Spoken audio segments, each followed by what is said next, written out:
চমকাচ্ছে এবং কি প্রচন্ড হাওয়া বইছে। এখন আমাদের অনেক ঠান্ডা লাগবে মা, এখন আমরা কি করব? চিন্তা করিস না বাবা, ঠান্ডা লাগবে না, আমি তো আছি, আমি তো তোর মা।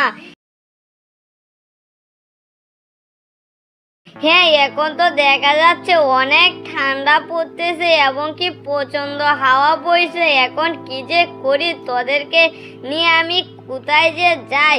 মা চলো আমরা মানুষের বাসায় যাই, যদি আমাদেরকে একটু আশ্রয় দেয় তাহলে আজ থেকে কাল তো আবার চলেই আসবো।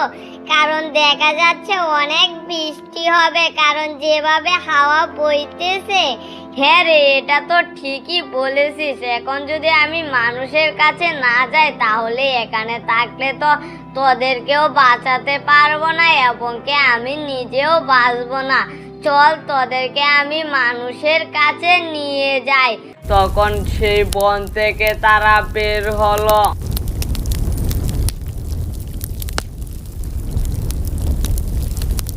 বাড়িতে কেউ আছেন? বাড়িতে কেউ আছেন? থাকলে একটু বের হন, আমরা ঠান্ডায় কাঁপতেছি, বাহিরে অনেক বৃষ্টি হচ্ছে, আমাদেরকে একটু আশ্রয় দেবেন? তখন এক মহিলা বের হয়ে এসে বলতেছে, হে শিয়াল, তুমি বাচ্চা নিয়ে আমার এখানে কি করো? তুমি কোথা থেকে এসেছো আর এ বৃষ্টিতে এভাবে ভিজতেছো কেন?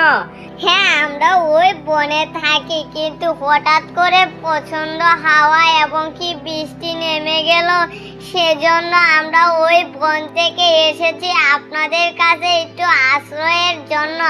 এখন কি আমাদেরকে একটু থাকতে দেবেন? আর অনেক ঠান্ডা লাগতেছে, এভাবে যদি ঠান্ডা লাগে তাহলে তো আমরা বাঁচবো না। হ্যাঁ, তোমাদেরকে আমি আমার ঘরে রাখতে পারি, কিন্তু কাল সকালে চলে যাবে।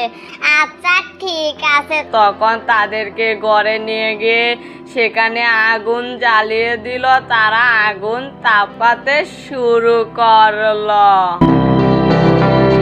তখন পরের দিন সকালে আবার সূর্য উদয় হলো। তখন তারা আবার সেই মহিলাটাকে বলতেছে, আপনাকে অনেক অনেক ধন্যবাদ, আপনি আমাদেরকে আশ্রয় দিয়ে যে উপকার করেছেন সেই উপকারের প্রতিদান দিতে পারবো না, কিন্তু যদি কখনো আমাদেরকে প্রয়োজন হয় তখন আপনি একবার স্মরণ করবেন, আপনার জন্য আমরা সব সময় সব সাহায্য করতে রেডি থাকবো। আচ্ছা ঠিক আছে, তাহলে তোমরা যাও, আমি আবার পাশের গ্রামে যেতে হবে, কারণ আমার জামাই পাশের গ্রামে এক জমিতে সে জমি চাষ করে আমাদের সংসার চালায়, তার জন্য দুপুরে কয়টা খাবার নিয়ে যেতে হবে, তাহলে আমি যাই। আচ্ছা ঠিক আছে, তাহলে আমরাও চলে যাচ্ছি। তখন সেখান থেকে ওই শিয়াল আর শিয়ালের বাচ্চা সে বনের দিকে রওনা দিল। কিছুক্ষণ পর সেখানে গিয়ে দেখে অনেক পানি জমেছে। আম্মু আম্মু, এখানে তো অনেক পানি জমেছে, এই পানির মধ্যে আমরা থাকবো কিভাবে? চিন্তা করিস না বাবা, আমি এই পানি সেচতেছি। তখন সে পানি সেচতে শুরু করলো। কিছুক্ষণ পর সেখানে সব পানি শুকিয়ে গেল এবং কি আবার পুরোনায় আগের মতো হয়ে গেল। তখন সেখানে তারা বসে রইল। ওইদিকে আবার গিন্নি তার স্বামীর জন্য খাবার নিয়ে গিয়ে বলতেছে, হ্যাঁ গো, তোমাকে তো দেখতেছি সকাল থেকে হাল বাইতেছো, কিন্তু এখানে তো পানি নেই, তাহলে তুমি বীজ লাগাবে কিভাবে? হ্যাঁ রে, এটাই তো বুঝতেছি না, এখানে যে পানি নেই, এখন পানি আমি কোথা থেকে যে আনি এটাও বুঝতেছি না। যদি উপরওয়ালা চায় তাহলে তো বৃষ্টিও দিতে পারে, আর যদি না চায় তাহলে উপরওয়ালা যখন আমাদেরকে সৃষ্টি করেছে আমাদের খাবারের ব্যবস্থাও তো করে দিয়েছে।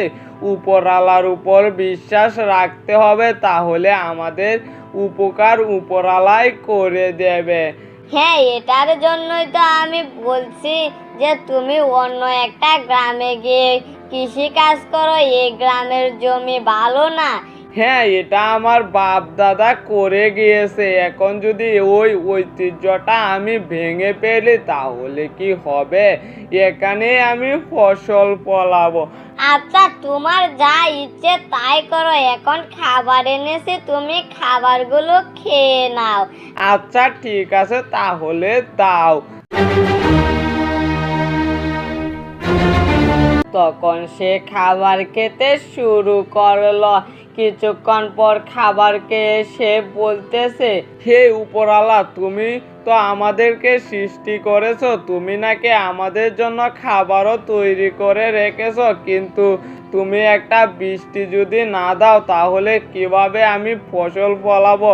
গিন্নিও সে রাগে চলে গিয়েছে, এখন তুমি শুধু পারো আমাকে আমার ফসলটা ফলিয়ে দিতে। তখন সে বসে রইল। কিছুক্ষণ পর প্রচন্ড হাওয়া বইতে শুরু করলো। তখন রফিক মিয়া বলতেছে, এখন তো হাওয়া বইতে শুরু করেছে, এখন মনে হয় বৃষ্টি হবে, কিন্তু এই বৃষ্টিতে যদি আমি এখানে ভিজি তাহলে আমার জ্বর হয়ে যেতে পারে, তারপর আমি যদি অসুস্থ হয়ে যাই তাহলে আমার সংসার চালাবে কে? না যায় যে বাসায় গিয়ে শুয়ে থাকি। এটা বলে সেখান থেকে রওনা দিল। কিন্তু সে যেতে যেতে বৃষ্টি শুরু হলো। তখন সে দৌড়তে শুরু করলো। তখন সে গিয়ে ওই শিয়ালের বাসার সামনে যেয়ে বলতেছে, আমাকে একটু তোমাদের এখানে থাকতে দেবে? আমি তো ভেবেছিলাম হালকা বৃষ্টি হবে, কিন্তু এখন দেখা যাচ্ছে প্রচন্ড বৃষ্টি হচ্ছে। এখন যদি আমি এই বৃষ্টিতে ভিজি তাহলে তো আমার জ্বর হয়ে যাবে, এবং কি যদি বজ্রপাত হয় তাহলে তো আমি মরেও যেতে পারি। না না না, আপনি আমার এখানে থাকেন, কোনো সমস্যা নাই, আপনার কোনো সমস্যা হবে না। তোমাকে অনেক ধন্যবাদ আমাকে থাকার কথা বলার জন্য। তখন সেখানে থেকে গেল। তখন বৃষ্টি শুরু হলো। ওইদিকে আবার গিন্নি সে বসে বলতেছে, হাই হাই, কি বৃষ্টি শুরু হয়েছে, এখন আমার জামাই কোথায় আছে কিছুই তো বুঝতেছি না। বলেছিল সে তার ফসলে বৃষ্টি হলে সে নাকি সেখানে ফসল ফলাবে, সেটা বলেছে বলে আমি রাগে চলে এসেছি। এখন তো বৃষ্টি শুরু হয়েছে, এখন যদি কিছু হয়ে যায় তাহলে আমি কাকে নিয়ে বাঁচবো? না, আমার এখনই যেতে হবে, কিন্তু এখন যদি যাই তাহলে তো আমার বাসাটা কে দেখবে? কিছুই বুঝতেছি না।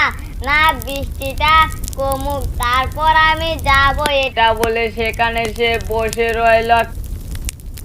কিছুক্ষণ পর বৃষ্টি কমলো।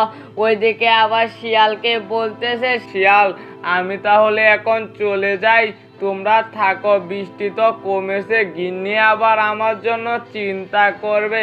আচ্ছা ঠিক আছে, আপনি যান, আমি মানুষদেরকে সাহায্য করি, কারণ একদিন বিপদে পড়েছিলাম, একজন আমাকে সাহায্য করেছিল, সেজন্য আমিও মানুষদেরকে সাহায্য করি। তখন সেখান থেকে সে চলে গেল। ওইদিকে আবার গিন্নি আসতেছে, কিন্তু হাওয়া তখনও থামেনি, তখনও প্রচন্ড হাওয়া বইতেছে। তখন গিন্নি হাঁটতেছে আর বলতেছে, কি ঠান্ডা লাগতেছে, কিন্তু তবুও আমার গন্তব্যে পৌঁছাতে হবে, কারণ তা না হলে আমার জামাইয়ের কি অবস্থা সেটা জানতে পারবো না। তখন এটা বলে সে যাচ্ছে। গিন্নি, তুমি এ প্রচন্ড হাওয়ার মধ্যে কোথায় যাচ্ছ? আমি তো কিছুই বুঝতেছি না। হ্যাঁ, আমি তো তোমাকেই খুঁজতে যাচ্ছিলাম, তুমি এই বৃষ্টিতে কোথায় ছিলে? তোমার শরীরও দেখা যাচ্ছে ভিজে নেই, কিন্তু তুমি কোথায় গিয়েছিলে? এখানে তো কোনো বাড়িঘর নেই, তুমি বুঝতেছি না তুমি হঠাৎ করে কোথায় থেকেছো যে তোমার শরীরে কোনো বৃষ্টি পড়েনি? সে এক বিশাল বড় কাহিনী তোমাকে বলতেছি। আমি এক শিয়ালের বাসায় গিয়ে বলেছিলাম যে আমাকে একটু আশ্রয় দিতে, কিন্তু সে সাথে সাথে আমাকে বলেছে তুমি থাকো, কোনো না বলেনি। ও তাহলে কি তুমি শিয়ালের এখানে কিছুদিন আগে একটা শিয়াল এসেছিল, তাদের বাসা নাকি ভেঙে গেছে ওই জ্বরে, তখন তাদেরকে আমি আশ্রয় দিয়েছিলাম, সেই শিয়ালই কি তোমাকে থাকতে দিয়েছে নাকি কিছুই বুঝতেছি না। আচ্ছা ঠিক আছে, এবার বাসায় চলো, বাহিরে প্রচন্ড হাওয়া বইতেছে, তুমি চলো। তখন তাকে নিয়ে তার বাসার দিকে রওনা দিল। ওইদিকে আবার শিয়ালের বাচ্চা বলতেছে, আম্মু আমার ক্ষুধা লেগেছে, তুমি আমার জন্য খাবারের ব্যবস্থা করো। আচ্ছা ঠিক আছে বাবা, এখন তো অনেক বাতাস, এখনই কি তোর খাবারের ব্যবস্থা করতে হবে? আম্মু আমার না অনেক ক্ষুধা লেগেছে, যদি ব্যবস্থা করতে তাহলে ভালো হতো। আচ্ছা ঠিক আছে, তাহলে তোর জন্য আমি খাবারের ব্যবস্থা করতেছি। এটা বলে সেখান থেকে সে বের হলো। তখন ওই শিয়ালের ছানাটা বলতেছে, আম্মু তো চলে গেছে, এখন তো বৃষ্টি হবে মনে হচ্ছে, কারণ আকাশে বিদ্যুৎ চমকাচ্ছে।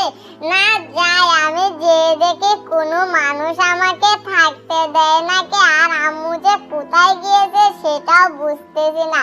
ওই দিন তো আম্মুর সাথে গিয়েছিলাম, আম্মু এক বাসায় গিয়েছিল, তখন আমাদেরকে বলতে রেখে দিয়েছিল আজও যাবো নাকি আমাকে। এটা বলে সেখান থেকে সে রওনা দিল।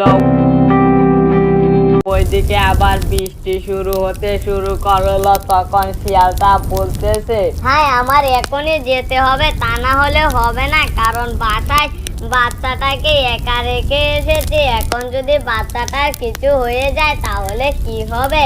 এটা বলে সে দৌড়াতে শুরু করলো।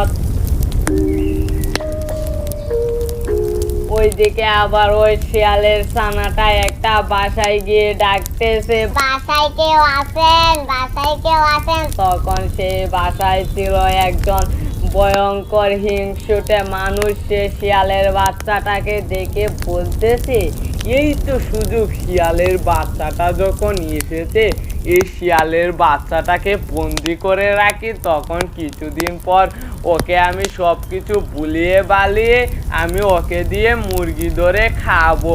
হা হা হা হা হা হা হা। এ বাচ্চা তুমি ভিতরে আসো, তোমার কোনো ভয় নেই। আচ্ছা ঠিক আছে, তাহলে আমি ভিতরে আসতেছি। তখন ওই বাচ্চাটাকে ভিতরে নিয়ে গিয়ে সেখানে দরজা বন্দি করে দিল। তখন ওই শিয়ালটা বাসায় এসে দেখে, হাই হাই, আমার সানা কোথায় গেল কিছুই তো বুঝতেছি না। আমার সানাকে তো বলেছিলাম এখানে থাকতে, কিন্তু সানা আমার কোথায় গেছে? আমি তো সানাকে ছাড়া বাঁচবো না, কিন্তু এখন যে বৃষ্টি শুরু হয়েছে, এই বৃষ্টিতে যদি আমি ভিজি তাহলে তো অসুস্থ হয়ে পড়বো, তারপর আমি আমার সানাকে খুঁজে পাবো না।